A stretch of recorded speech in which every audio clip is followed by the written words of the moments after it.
ಕೊಡಗಿನಲ್ಲಿ ಜ್ವಲಂತ ಸಮಸ್ಯೆಯಾಗಿ ಜೀವಹಾನಿಗಳಿಗೆ ಕಾರಣವಾಗುತ್ತಿರುವ ಆನೆಗಳ ಹಾವಳಿ ತಡೆಗಟ್ಟಲು ಒತ್ತಾಯಿಸಿ ವಿಧಾನಸೌಧ ಚಲೋ ಕೊಡಗು ಬಂದ್ ಅಂತ ಪ್ರತಿಭಟನೆ ನಡೆಸಲು ಬಿಜೆಪಿ ಚಿಂತನೆ ಅರಿಸಿದೆ ಎಂದು ವಿಧಾನ ಪರಿಷತ್ ಸದಸ್ಯ ಸುಜಾ ಕುಶಲಪ್ಪ ಹೇಳಿದ್ದಾರೆ.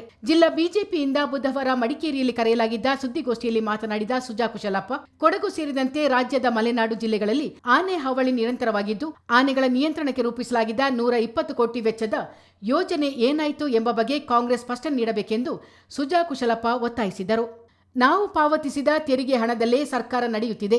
ಬಿಟ್ಟಿ ಭಾಗ್ಯಗಳಿಗೆ 56,000 ಕೋಟಿ ನೀಡುವ ಸರ್ಕಾರ ಆನೆಗಳ ನಿಯಂತ್ರಣಕ್ಕೆ 26,000 ಕೋಟಿ ನೀಡಲು ಸಾಧ್ಯವಿಲ್ಲವೇ ಎಂದು ಪ್ರಶ್ನಿಸಿದ ಅವರು, ಸಮಸ್ಯೆಗಳಲ್ಲಿರುವ 5 ಜಿಲ್ಲೆಗಳು ಒಗ್ಗೂಡಿ ಬೃಹತ್ ಪ್ರತಿಭಟನೆ ರೂಪಿಸಲು ಬಿಜೆಪಿ ನಿರ್ಧರಿಸಿದೆ ಎಂದು ಸುಜಾ ಕುಶಲಪ್ಪ ಹೇಳಿದರು.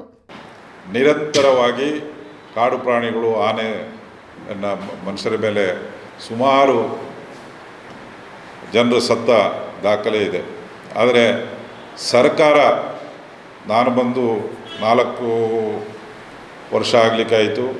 ಪ್ರಥಮ ಬಾರಿಗೆ ನಾನು ಅಸೆಂಬ್ಲಿಯಲ್ಲಿ ಈ ಆನೆ ಹಾವಳಿ ಬಗ್ಗೆ ಪ್ರಸ್ತಾಪ ಮಾಡಿದ್ದೇನೆ.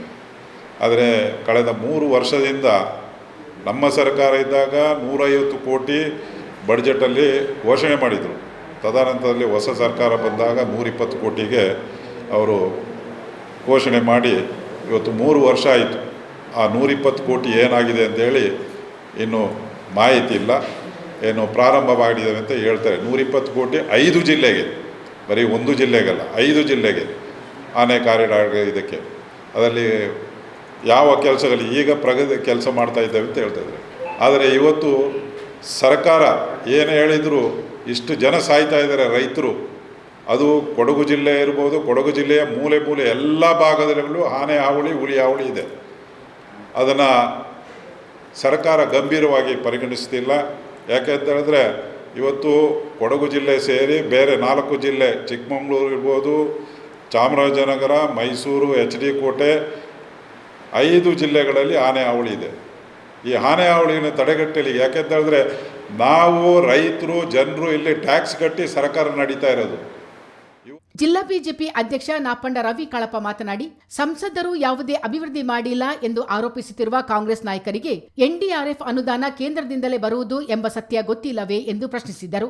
ಈ ಅನುದಾನದಿಂದ ಎಷ್ಟು ಕೆಲಸ ಮಾಡಿದ್ದೀರಿ? ಯೋಜನೆಗಳಿಗೆ ಸಂಸದರನ್ನು ವಿಶ್ವಾಸಕ್ಕೆ ತೆಗೆದುಕೊಂಡಿದ್ದೀರಾ ಎಂದು ಮಾರ್ಮಿಕವಾಗಿ ಪ್ರಶ್ನಿಸಿದ ರವಿ ಕಾಳಪ್ಪ, ಎನ್ಡಿಆರ್ಎಫ್ ಅನುದಾನದಿಂದ ಕಾಂಗ್ರೆಸ್ ಕಾರ್ಯಕರ್ತರ ಮನೆಗಳಿಗೆ, ಅವರುಗಳಿಗೆ ಬೇಕಾದ ರಸ್ತೆಗಳಿಗೆ ಹಣ ಹೋಗಿದೆ ಎಂದು ಗಂಭೀರ ಆರೋಪ ಮಾಡಿದರು. ಆನೆಗಳ ಹಾವಳಿಗೆ ಅಂತ್ಯ ಆಡುವವರೆಗೂ ಬಿಜೆಪಿ ಹೋರಾಟ ಮಾಡಲಿದೆ.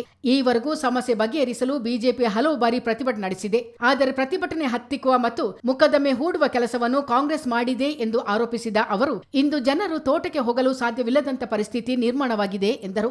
ಚುನಾವಣೆಯಲ್ಲಿ ಗೆದ್ದರೆ ಆನೆ ಹಾವಳಿಗೆ ಮುಂದಿನ 6 ತಿಂಗಳಲ್ಲಿ ಶಾಶ್ವತ ಪರಿಹಾರ ಕಲ್ಪಿಸುತ್ತೇವೆ ಎಂದಿದ್ದ ಶಾಸಕರ ಭರವಸೆ ಏನಾಯಿತು ಎಂದು ರವಿ ಕಾಳಪ್ಪ ಪ್ರಶ್ನಿಸಿದರು. ಕಾಡು ಪ್ರಾಣಿ ಮಾನವ ಸಂಘರ್ಷ ಮುಂದುವರೆದು ತಿಂಗಳಿಗೆ 1-2 ಪ್ರಾಣಹಾನಿ ಆಗ್ತಾಯಿದ್ರೂ ಸಹ ಸರ್ಕಾರ ಇದನ್ನು ಗಂಭೀರವಾಗಿ ಪರಿಗಣಿಸದೇ ಇರುವ ರೀತಿ ಕಾಣುವುದರ ವಿರುದ್ಧ ಬಿಜೆಪಿ ಇದಕ್ಕೊಂದು ಸೂಕ್ತ ಪರಿಹಾರ ಅಂದರೆ ಇದಕ್ಕೆ ಒಂದು ಅಂತ್ಯ ಹಾಡೋದವರೆಗೆ ಒಂದು ಮುಂದೆ ಹೋರಾಟವನ್ನು ಕೈಗೆತ್ತಿಕೊಳ್ಬೇಕು ಅಂತ ಒಂದು ಯೋಚನೆಯನ್ನು ಮಾಡಿದ್ದೇವೆ. ಏಕೆಂತೇಳಿದರೆ ಕೊಡಗಿನಲ್ಲಿ ಸಾಕಷ್ಟು ಪ್ರತಿಭಟನೆಗಳು ಆಗಿದೆ ಹಿಂದೆ. ರಾಜಕೀಯವಾಗಿ ಭಾರತೀಯ ಜನತಾ ಪಾರ್ಟಿಯು ಅರಣ್ಯ ಕಚೇರಿ ಮುಂಭಾಗದಲ್ಲಿ ಧರಣಿಯನ್ನು ಮಾಡಿದ್ದೇವೆ. ಅಧಿಕಾರಿಗಳಿಗೆ ಇದರ ಗಂಭೀರತೆಯನ್ನು ಅರ್ಥ ಮಾಡುವಂಥದ್ದು ಮಾಡಿದ್ದೇವೆ. ವಿರಾಜಪೇಟೆಯಲ್ಲಿಯೂ TFO ಕಚೇರಿ ಮುಂದೆ ಪ್ರತಿಭಟನೆ ಆಗಿದೆ, ರಸ್ತೆ ತಡೆಯನ್ನು ಮಾಡಿದ್ದೇವೆ. ಆದರೆ ರಾಜ್ಯವನ್ನು ಆಡಳಿತ ಮಾಡುವಂಥ ಸರ್ಕಾರ ಈ ಪ್ರತಿಭಟನೆಯನ್ನು ಹತ್ತಿಕ್ಕಲಿಕ್ಕೆ ಯೋಜನೆ ಮಾಡ್ತಾರೆ ಹೊರತು ಈ ಒಂದು ಕಾಡು ಪ್ರಾಣಿಯಿಂದ ಆಗ್ತಿರುವಂಥ ತೊಂದರೆಗೆ ಪರಿಹಾರ ಕಂಡುಕೊಳ್ಳೋ ದೃಷ್ಟಿಯಲ್ಲಿ ಯಾವುದೇ ಕಾರ್ಯಕ್ರಮಗಳನ್ನ ಹಾಕ್ತಾಯಿಲ್ಲ.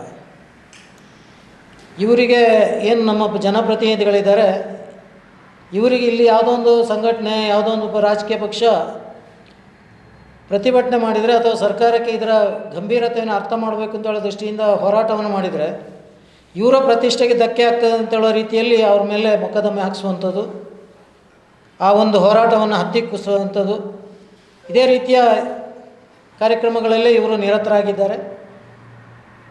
ಅದರಿಂದ ಇವರ ಈ ನಡತೆಯನ್ನು ಭಾರತೀಯ ಜನತಾ ಪಾರ್ಟಿ ತೀವ್ರವಾಗಿ ನಾವು ಖಂಡಿಸ್ತಾ ಇದ್ದೇವೆ.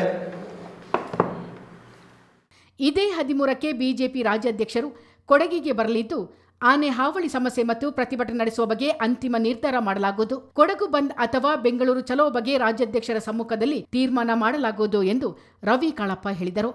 ಚಿತ್ತಾರ ನ್ಯೂಸ್, ಮಡಿಕೇರಿ.